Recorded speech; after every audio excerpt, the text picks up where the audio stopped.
Hello everyone, I am नवीन कुमार और यहाँ पर एक कंपनी है जो कि आईटी फील्ड के अंदर में काम करती है। कंपनी का नाम है एक्स्ट्रानेट टेक्नोलॉजीज। इस कंपनी का आईपीओ देखने को मिल रहा है। डिटेल्स में जाने से पहले हम लोग आईपीओ से रिलेटेड बेसिक डिटेल्स की बात कर लेते हैं। तो यहाँ पर 23 जुलाई से 27 जुलाई के बीच में आईपीओ खुलने वाला है। 127 का इन्होंने प्राइस सेट किया है और 664 करोड़ रुपए की पूरी कंपनी की वैल्यू लगाई है।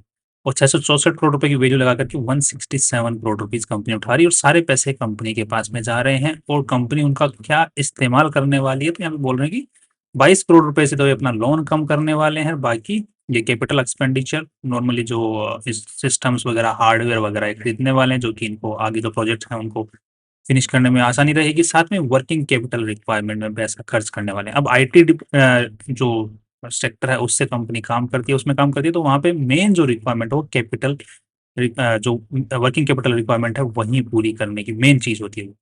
तो कंपनी भी वही पैसा खर्च कर रही है। कंपनी के प्रमोटर्स के पास में आफ्टर दी आईपीओ 63% मालिकाना हक रह जाने वाला है। नेक्स्ट जो कंपनी का लीड मैनेजर है वो share India capital services private limited. उनकी जो पास्ट की इस साल में जो दूसरे आईपीओ लिखे हैं, इनकी परफॉर्मेंस जो है, मतलब उनको देखते हुए लग रहा है कि वो थोड़ा बहुत जूस इन्वेस्टर्स के लिए छोड़ते हैं। बट 2025 में जो आईपीओ लेके आए हैं उनको देख के लगता है कि वो बिल्कुल जूस नहीं छोड़ते हैं। बट ये जो लीड मैनेजर है मोस्टली एसएमई कैटेगरी के आईपीओ लेके आता है और इस बार जो आईपीओ लेके आ रहा है मेन बोर्ड का आईपीओ लेके आ रहा है। तो अभी देखने लायक होगा कि किस तरीके से परफॉर्मेंस कर देने वाला है ये जो आईपीओ है। कंपनी अगर हम लोग जीएमपी चेक करने की कोशिश करते हैं तो यहाँ पर 25 दैट मीन्स 20% के आसपास में पॉजिटिव में चल रहा है। That's a good sign again. Next company अब ये करती क्या, तो ये आईटी सर्विसेज प्रोवाइड करती है। इनका खुद का एक प्लेटफॉर्म भी है। अब किस तरीके से आईटी सर्विसेज, तो यहाँ पर बहुत सारे आपको नाम देखने को मिलेंगे। मैं आपको शॉर्ट डिस्क्रिप्शन में बता देता हूँ। तो इजी वे में बात करें तो कोई कंपनी है जो कि जिनके पास में लेगेसी सिस्टम है, उनको अपने आप को आईटी इंफ्रास्ट्रक्चर क्रिएट करना है, तो उनको वहाँ पे हार्ड डिस्क की जरूरत पड़ेगी, हार्डवेयर की जरूरत पड़ेगी, सॉफ्टवेयर की जरूरत पड़ेगी। तो ये हार्डवेयर सॉफ्टवेयर सब कुछ उनको लगा के देती है। साथ में कई कंपनियां होती मैनेज सर्विसेज लेती हैं, तो उनको जैसे बोल रहे हैं कि हमारे पास में आईटी मतलब सॉफ्टवेयर से, मगर आईटी जो डिपार्टमेंट है वो हम खुद नहीं रखना चाहते हैं, बट आप हमारे आईटी डिपार्टमेंट को अपने वे में हैंडल करो, बट सर्विसेज हमारी प्रोवाइड करो, बट आप अपने जो पर्सनल है उनको हमारे यहाँ पे डिप्लॉय कर दो। तो अब जिस कंपनी को आईटी डिपार्टमेंट अलग से रखने की जरूरत नहीं है बट आईटी की सर्विसेज भी चाहिए, तो वो मैनेज सर्विसेज का दे सकती है। अब जैसे कुछ कुछ कंपनीज की रिक्वायरमेंट होती है कि हमें हार्डवेयर वगैरह नहीं चाहिए, आप हमें बस आपका जो क्लाउड आपके पास में जो हार्डवेयर हैं या फिर आप कहीं और से हार्डवेयर लेकर के आप हमें सिर्फ सॉफ्टवेयर प्रोवाइड कर दो। राइट, हमें अपनी आईटी टीम भी नहीं चाहिए, हम बस काम करना चाहते हैं, तो वो सर्विस भी कंपनी प्रोवाइड कर देती है कि मतलब सॉफ्टवेयर दे देती है। अगर कंपनी को प्लेटफॉर्म चाहिए तो प्लेटफॉर्म दे देती है।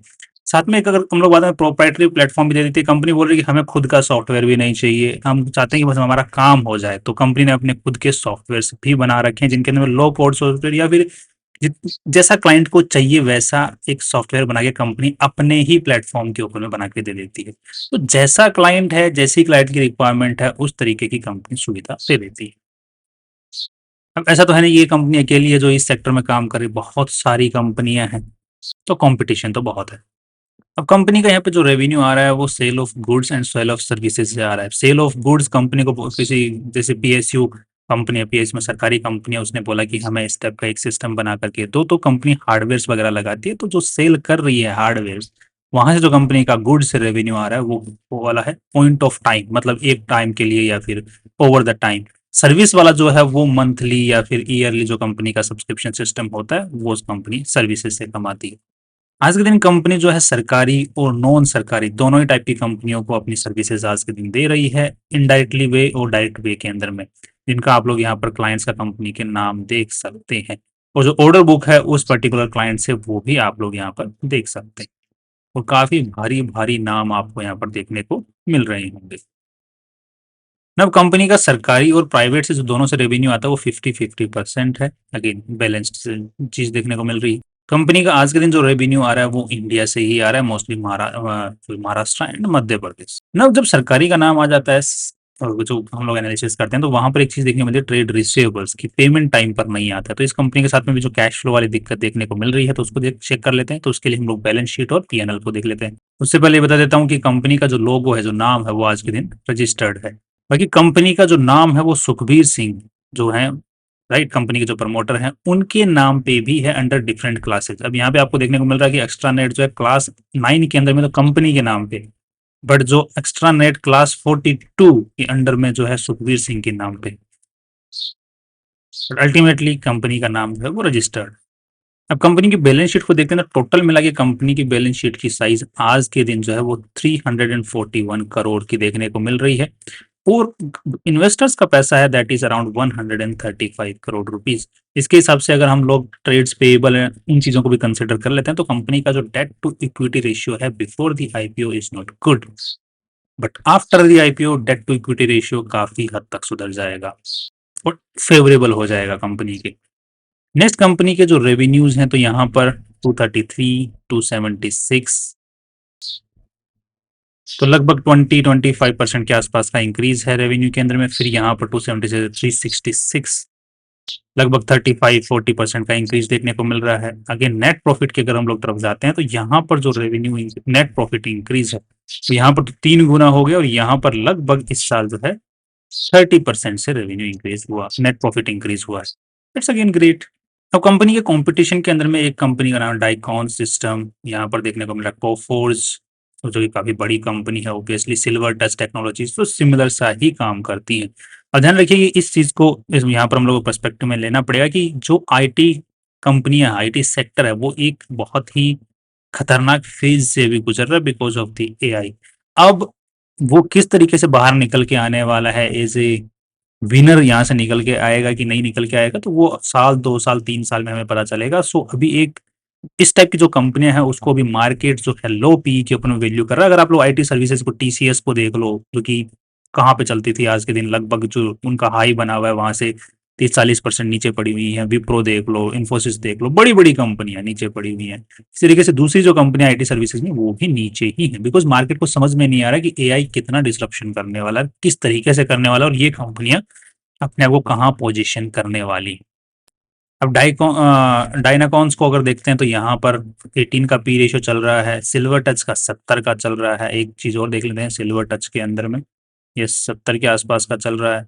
कोफोर्स का 40 का चल रहा है। कोफोर्स तो बहुत बड़ी कंपनी है। खैर इस कंपनी ने जो नेट प्रॉफिट कमाया इस साल लगभग 40 करोड़ का, और लगभग जो वैल्यू लगाई है वो है 664 करोड़ रुपए की।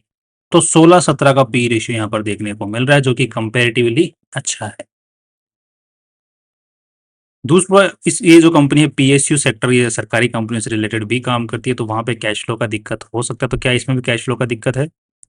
इसमें कुछ खास कैश फ्लो का दिक्कत नज़र नहीं आ रहा है, और लेटेस्ट डेटा के हिसाब से तो बिल्कुल नज़र नहीं आ रहा है। तो पहले जो है कैश फ्लो की दिक्कत रही है, बट कंपनी अब अच्छे खासे नेट प्रॉफिट कमाने लग गई है, अच्छे खासे कॉन्टैक्ट्स बन गए हैं, तो अब कैश फ्लो की इश्यू जो है उतना बड़ा नहीं दिख रहा है डेटा के अंदर में। Now that's a positive sign again. Now company की नेटवर्थ पहले 136 करोड़ की थी और 167 करोड़ रुपए और जा रहे हैं, तो कंपनी के पास में लगभग नेटवर्थ जो है 300 करोड़ की हो जाएगी, जो कि पीबी रेशियो निकालने को मिलता है तो लगभग 2.2 का देखने को मिलता है। इसको अगर हम लोग कंपेयर करने की कोशिश करते हैं यहाँ पे, तो इसका 14 का है, इसका यहाँ पे 5 का है, और इसका 5 का आसपास का देखने को मिल रहा है। So again PB ratio wise भी वैल्यू नजर आ रही है, पी रेशियो वाइज भी क्रीम छोड़ी हुई नजर आ रही है, और कंपनी के क्लाइंट्स तो खतरनाक ही है, और काफी पुरानी कंपनी 2002 की खुली हुई है। फाइनल व्यू कंपनी की और लिस्टिंग गेन मिलने की पूरी उम्मीदें हैं यहाँ पे अच्छे खासी तरीके से। शॉर्ट टर्म में I am positive in the company because IT sector already काफी नीचे गिर चुका है, और वो जो फेज मैंने आपको बताया था कि किस फेज से आईटी डिपार्टमेंट जो सेक्टर है वो गुजर रहा है, और लॉन्ग टर्म का व्यू बनाना भी ठीक नजर आ रहा है। बिकॉज मेरा जो मानना है वो ये है कि जो एआई आ भी जाएगा तो जो बाकी जो सर्विसेज हैं, जो आईटी रिलेटेड जो सर्विसेज हैं, वो एआई का यूज करके, क्योंकि आम इंसान एआई को इतना फेमिलियर नहीं हो पाएगा, बिजनेसेस को अल्टीमेटली लोगों की जरूरत पड़ेगी, राइट। तो लोगों की जरूरत पड़ेगी तो वो आईटी वाली कंपनियां ही वो सर्विस प्रोवाइड करेंगी जो आज प्रोवाइड कर रही है। यस, थोड़ी सस्ती हो जाएंगी सर्विसेज, और ये जो आईटी वाली कंपनियां उनको कम लोगों की जरूरत पड़ेगी, तो ये जो क्लाइंट हैं, जो लोग हैं, उनको भी सस्ते में सर्विस दे पाएंगे। तो इनका जो रेलेवेंस है मार्केट के अंदर में, वो ऐसा नहीं कि कम हो जाएगा, खत्म हो जाएगा, रहेगा, बट ये हो सकती है प्रॉफिट्स ऊपर नीचे हो जाएंगे।